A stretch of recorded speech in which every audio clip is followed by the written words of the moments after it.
Good morning. দেখো আজকে চলে গেলাম ডক্টর দেখাতে, ইএসআই ডক্টর দেখাতে গেলাম।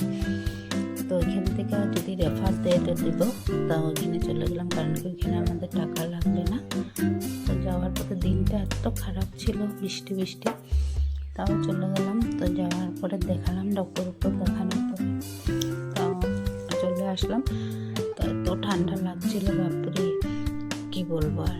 ঠান্ডা, এদিকে বৃষ্টি ঝিমঝিম করে বৃষ্টি দিচ্ছিল। আমার কোমরটা মানে অনেক ব্যথা, সিজারে পড়তো যেমন, এটা আমার একদম কি বলবো, সব দিনে সিজারের পরে কোমর ব্যথা।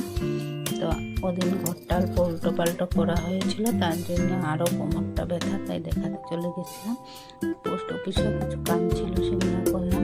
তো দোকানে এসে বসলাম, আমি ইঞ্জেকশনও নিয়েছি।